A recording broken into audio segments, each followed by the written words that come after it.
ഏറ്റവും വലുപ്പമുള്ള ക്ഷേത്രം എന്ന വിശേഷണത്തോടെ ലോകശ്രദ്ധ ആകർഷിച്ച ക്ഷേത്രമാണ് ഡൽഹിയിലെ അക്ഷർധാം ക്ഷേത്രം. വാസ്തുശാസ്ത്രത്തെ അടിസ്ഥാനപ്പെടുത്തിയാണ് ഇത് നിർമ്മിച്ചിരിക്കുന്നത്. ഭക്തരെ മാത്രമല്ല വിനോദസഞ്ചാരികളെയും ആകർഷിക്കുന്ന അപൂർവ ചാരുതയുള്ള ക്ഷേത്രമാണിത്. ഇനി ഇന്നത്തെ ദീപാരാധന കാഴ്ചയ്ക്കായി ക്ഷേത്രാങ്കണത്തിലേക്ക് പോകാം.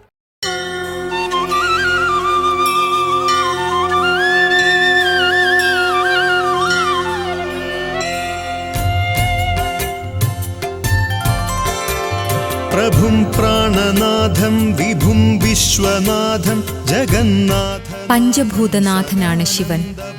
ആകാശവും ജലവും ഭൂമിയും വായുവും അഗ്നിയും നിറഞ്ഞ ശിവരൂപം നിത്യവും ശുദ്ധവും സത്യവുമായി സകല ലോകങ്ങളിലും നിറഞ്ഞു നിൽക്കുന്നു. പ്രപഞ്ചപ്രാണന്റെ നിലനിൽപ്പ് തന്നെ ഓംകാരമെന്ന നാദത്തിലാണ്. ആദി കൈലാസത്തിലേക്കുള്ള യാത്ര പോലെ ജീവിതത്തിലെ ഏറ്റവും മഹത്തരമായ ഒരു ആത്മീയ യാത്ര തന്നെയാണ് തിരുവാലൂർ ശ്രീ മഹാദേവ ക്ഷേത്രത്തിലേക്കുള്ള തീർത്ഥയാത്ര. ആലുവ ശിവരാത്രി മണൽപ്പുറത്തു നിന്നും അല്പം അകലെയായി തിരുവാലൂർ എന്ന ദേശത്താണ് അതിപുരാതനമായ ഈ മഹാക്ഷേത്രം സ്ഥിതി ചെയ്യുന്നത്. മഹാകാലകാലം ഗണേശാധിപാലം. ക്ഷേത്രത്തിന്റെ അതിപുരാതനവും കമനീയവുമായ നിർമ്മിതി മിഴികളിൽ നിറയുമ്പോൾ മനസ്സ് ആയിരക്കണക്കിന് വർഷം പിന്നിലോട്ടു പോയി ക്ഷേത്രത്തിന്റെ ചരിത്ര കഥകളിലേക്ക് ഒരു സഞ്ചാരം നടത്തുകയായി. തിരുവാലൂരിന്റെ പൂർവ്വചരിത്ര കഥകൾ പ്രകൃതിയിലെ ഋതുഭേദങ്ങൾ പോലെ തികച്ചും വ്യത്യസ്തമായിരുന്നു. ആചാരാനുഷ്ഠാനങ്ങളും ക്ഷേത്രകലകളും ഘോഷയാത്രകളും പൂജാതി കർമ്മങ്ങളും നിറഞ്ഞു നിന്ന ഒരു വസന്തകാലം. ആനയും അമ്പാരിയും ആറാട്ടുമൊന്നുമില്ലാത്ത ശോകമൂകമായ വർഷകാലം. ക്ഷേത്രാന്തരീക്ഷത്തിലേക്ക് കടക്കാൻ ഭക്തർ പോലും ഭയപ്പെട്ടിരുന്ന കത്തിയെരിയുന്ന ചൂടിന്റെ ഗ്രീഷ്മകാലം. സായാഹ്ന സൂര്യന്റെ മഞ്ഞവെയിൽ വെട്ടിയിട്ട ഗ്രാമവഴികളിലൂടെ ഭഗവാന് സമർപ്പിക്കാനുള്ള പൂജാ പുഷ്പങ്ങളുമായി തിരുവാലൂർ ക്ഷേത്രസന്ധ്യകളിൽ ഗ്രാമവാസികളെ കൊണ്ട് നിരന്തരം നിറഞ്ഞ ഹേമന്ത നാളുകൾ. ഇങ്ങനെ വിവിധ കാലഘട്ടങ്ങളിൽ പല മാറ്റങ്ങൾക്കും വിധേയമായി കൊണ്ടിരുന്ന ക്ഷേത്രത്തിന്റെ വിധിക്ക് സാക്ഷ്യം വഹിച്ച ഭാഗ്യനിർഭാഗ്യങ്ങളുടെ സ്മൃതികളിലാണ് ഇന്നും എന്നും തിരുവാലൂർ ദേശക്കാർ.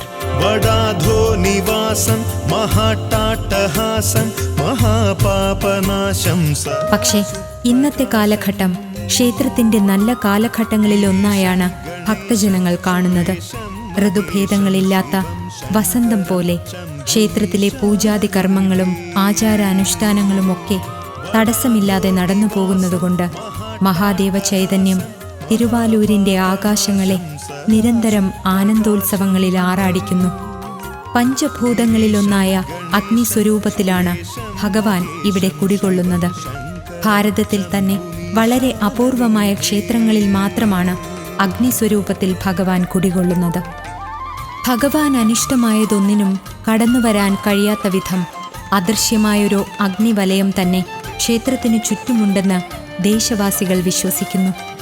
അതുകൊണ്ട് തന്നെ അസമയത്തോ പൂജാസമയം കഴിഞ്ഞോ ക്ഷേത്രാന്തരീക്ഷത്തിലേക്ക് ഭക്തജനങ്ങളോ നാട്ടുകാരോ കടന്നു വരാറില്ല.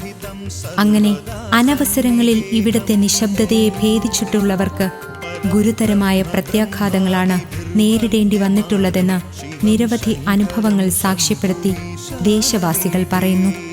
ഈ ഏകാന്തതയിലും നിശബ്ദതയിലും ധ്യാനനിരതനാകുന്നത് തന്നെയാവാം ഭഗവാൻ ഇഷ്ടം. സംസ്ഥിതം സർവദാ സന്നിഗേഹം പരബ്രഹ്മ ബ്രഹ്മാദിഭിർവന്ദ്യമാൻ. തിരുവാലൂർ മഹാദേവ ക്ഷേത്ര ചരിത്രം തുടങ്ങുന്നത് തമിഴ്നാട്ടിലെ തിരുവാരൂർ മഹാദേവ ക്ഷേത്രത്തിൽ നിന്നുമാണ്. തമിഴ്നാട്ടിലെ തിരുവാരൂർ ശ്രീകോവിലിനുള്ളിൽ നിന്നും ആയിരക്കണക്കിന് വർഷങ്ങൾക്ക് മുൻപ് തേജസ്സാർന്ന ഒരു അഗ്നിഗോളം പുറത്തേക്ക് കടക്കുന്നത് കണ്ട ഒരു ഭക്തൻ അതിനെ പിന്തുടരുകയായിരുന്നു. അഗ്നിഗോളം ഒരു ഈശ്വര ചൈതന്യം തന്നെയാണെന്ന് തിരിച്ചറിഞ്ഞ ഭക്തൻ അഗ്നിഗോളത്തിനു മുന്നിൽ ഒരു വിളക്കുമായി നടന്നു തുടങ്ങി. ഇടയ്ക്കിടയ്ക്ക് പിന്തിരിഞ്ഞു നോക്കുമ്പോൾ എങ്ങും നിൽക്കാതെ അഗ്നിഗോളവും അയാളെ അനുഗമിച്ചുകൊണ്ടേയിരുന്നു. അങ്ങനെ ദിവസങ്ങളോളം നടന്ന് ഇന്ന് തിരുവാലൂർ മഹാദേവ ക്ഷേത്രം സ്ഥിതി ചെയ്യുന്ന സ്ഥലത്തെത്തുമ്പോൾ അഗ്നിഗോളം അവിടെ ലയിച്ചു ചേരുന്നതായാണ് ഭക്തൻ കാണുന്നത്. ഉടൻ തന്നെ ദേശവാസികളെ എല്ലാം വിളിച്ച് അഗ്നിഗോളത്തിന്റെ കഥ പറയുകയും നാട്ടിലെ പ്രമാണിമാരെല്ലാം ചേർന്ന് അന്നത്തെ ആലങ്കോട് രാജാവിന്റെ തിരുസന്നിധിയിൽ വിവരമറിയിക്കുകയും രാജാവിന്റെ കൽപ്പന പ്രകാരം ക്ഷേത്ര നിർമ്മാണം തുടങ്ങുകയും കുട്ടശ്ശേരി നമ്പൂതിരിയെ ക്ഷേത്രം തന്ത്രികളായി നിയമിക്കുകയും ചെയ്തു. കുട്ടശ്ശേരി നമ്പൂതിരിയുടെ നിർദ്ദേശപ്രകാരം ഇന്നു കാണുന്ന എല്ലാ അംഗങ്ങളോടും കൂടിയ ക്ഷേത്രം നിർമ്മിച്ച് ശിവലിംഗ പ്രതിഷ്ഠ നടത്തുകയും ചെയ്തു. തുടർന്ന് നിത്യനിദാനങ്ങളും ഉത്സവാദി വിശേഷങ്ങളും തന്ത്രി നിശ്ചയിച്ചു കൊടുക്കുന്നു. ക്ഷേത്രത്തിന്റെ സാമുദായിക സ്ഥാനത്ത് ചേർപ്പിൽ ചിറ്റൂര് നമ്പൂതിരിപ്പാടാണ്. അദ്ദേഹം ആവശ്യാനുസരണം ക്ഷേത്രകാര്യങ്ങൾ ഊരാൺമ കുടുംബങ്ങളുമായി ചർച്ച ചെയ്ത് തീരുമാനമെടുക്കുന്നു. ശ്മശാനേ വസന്തം മനോജം ദഹന്തം ശിവം. ഏതോ പൗരാണിക ക്ഷേത്ര നഗരിയിലെത്തുന്നത് പോലെയുള്ള ആത്മാനുഭവമാണ് തിരുവാലൂർ മഹാദേവ ക്ഷേത്ര കാഴ്ചകൾ നമുക്ക് നൽകുന്നത്. വിഹാരം ഭവം വേദസാരം സദാ നിർവികാരം. ശ്മശാനേ വസന്തം മനോജം. അഗ്നിസ്വരൂപനായ ഭഗവത് ചൈതന്യം കുടികൊള്ളുന്ന ക്ഷേത്രത്തിലെ ബലിക്കല്ല് നൂറ്റാണ്ടുകൾ പഴക്കമുള്ളതാകുന്നു. സ്വയം യപ്രഭാത്തെ നരശൂലപാണേ പഠേത്തോത്രരത്നം വിഹിപ്രാപ്യരത്നം. സുപുത്രം സുജാനം സുമിത്രം കളത്രം. ബലിക്കല്ലിനു മുകളിലായി അതിമനോഹരമായ ശില്പചാതുര്യത്താൽ പാശുപതാസ്ത്രം കഥ കൊത്തിവച്ചിരിക്കുന്നു. യപ്രഭാത്തെ നരശൂലപാണേ പഠേത്തോത്രരത്നം വിഹിപ്. ബലിക്കൽ പുര കടന്ന് ശ്രീകോവിലിനു മുന്നിലേക്ക് നടക്കുമ്പോൾ നമസ്കാര മണ്ഡപത്തിൽ ഭഗവാന്റെ സന്തത സഹചാരിയായ നന്ദിദേവൻ ഭഗവാനെ ദർശിച്ചിരിക്കുന്നു. നമസ്കാര മണ്ഡപത്തിനു മുകളിലായി കൊത്തിവച്ചിരിക്കുന്ന മാർക്കണ്ഡേയ ചരിതം മറ്റൊരു ശില്പകാവ്യത്തിലേക്കാണ് നമ്മെ കൂട്ടിക്കൊണ്ടുപോകുന്നത്. ഇനിയാണ് കാഴ്ചകളുടെ പുണ്യോത്സവം. അത്രമേൽ മനോഹരമാണ് ക്ഷേത്രത്തിന്റെ വട്ടശ്രീകോവിൽ. പ്രഭാകരലിംഗം തൽപ്രണമാമി സദാശിവലിംഗം. അഷ്ടദലോപരിവേഷ്ടിതലിംഗം സർവസമുദ്ഭവകാരണം. ഇവിടെ ഈ ചുമരുകളിൽ ചെറിയ ചെറിയ ശില്പഭംഗിയുടെ ഘോഷയാത്രകളാണ്. അങ്ങനെ കൈലാസ ശൃംഗങ്ങൾ വലം വയ്ക്കുന്നത് പോലെ ശ്രീകോവിലിനു ചുറ്റും പ്രദക്ഷിണം വെച്ച് ഭഗവാനെ തൊഴാം. സച്ചിന്തകളുമായി ഭഗവാന് മുന്നിൽ വരുന്ന ഏതൊരു ഭക്തനും ജീവിതത്തിന്റെ സമൃദ്ധിയിലേക്കും ഐശ്വര്യത്തിലേക്കും ഓംകാര മന്ത്രം നിറഞ്ഞ പുതിയൊരു വഴി ഭഗവാൻ തെളിയിച്ചു കൊടുക്കുമെന്നതിൽ സംശയമില്ല. പരമപരം പരമാത്മകലിംഗം തൽപ്രണമാ. ക്ഷേത്രത്തിനു കിഴക്കുവശത്തായി ക്ഷേത്രക്കുളം സ്ഥിതി ചെയ്യുന്നു.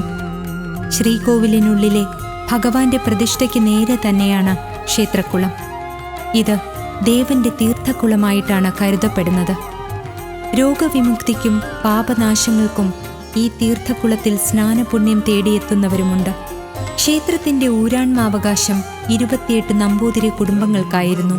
അതിൽ 2 കുടുംബങ്ങൾ മാത്രമാണ് നിലനിൽക്കുന്നത്.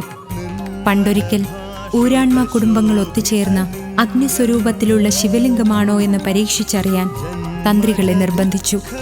തന്ത്രികൾ പലവട്ടം വേണ്ട എന്ന് പറഞ്ഞിട്ടും ഊരാൺമ കുടുംബക്കാർ നിർബന്ധിച്ചുകൊണ്ടേയിരുന്നു. ഒടുവിൽ ക്ഷേത്രത്തിന്റെ ബലിക്കല്ലിൽ നിന്ന് അഗ്നി പ്രവഹിക്കുന്നത് ഊരാൺമ കുടുംബക്കാർക്ക് തന്ത്രി കാട്ടിക്കൊടുക്കുകയും തുടർന്നുണ്ടായ ശാപം നിമിത്തം 26 ഊരാൺമ കുടുംബങ്ങളിലെയും സന്തതി പരമ്പരകൾ അന്യം നിന്ന് പോവുകയും ചെയ്തു. അന്ന് ഭഗവാനെ പരീക്ഷിക്കാനുള്ള ശ്രമത്തിൽ നിന്നും മാറി നിന്ന 2 ഊരാൺമ കുടുംബങ്ങൾ ഇപ്പോഴും നിലനിൽക്കുന്നു എന്നതാണ് സത്യം.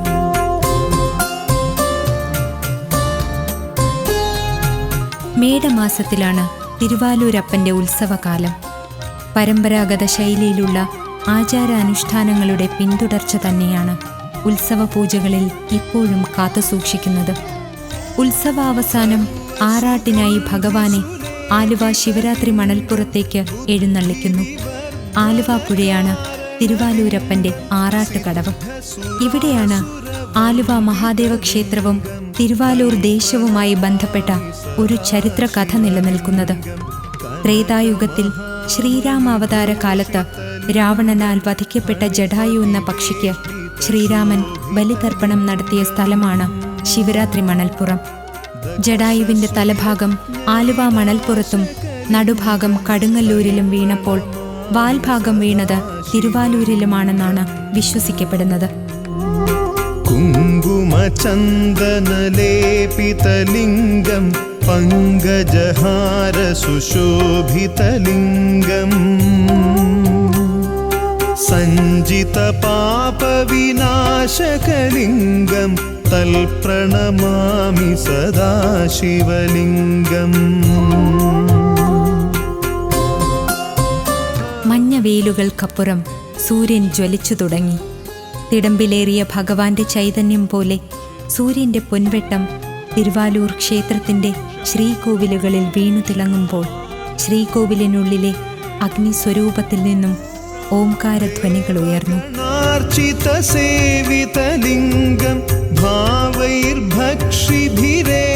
ശ്രീകോവിലിനുള്ളിലെ ജ്യോതിസ്വരൂപത്തിൽ നിന്നും ദർശനഭാഗ്യം കിട്ടുന്ന ഭക്തമനസ്സുകളിൽ നിന്നും സർവകാമനകളും ഇല്ലാതാകുമ്പോൾ ഇന്ദ്രിയബോധങ്ങളിൽ നിന്നകന്ന് ആത്മബോധങ്ങളുടെ ദീപശോഭകളിലേക്ക് യാത്ര ചെയ്യുന്നു. ഇവിടെ ഭക്തൻ സ്വന്തം ആത്മചൈതന്യം തിരിച്ചറിയുകയാണ്. ആത്മാവിനെ മറന്നുകൊണ്ടുള്ള ജീവിതത്തിന്റെ അർത്ഥമില്ലായ്മയെ അറിയുമ്പോൾ ഭഗവത് ചൈതന്യത്തിൽ നിന്ന് മോക്ഷമാർഗം തെളിയുന്നു.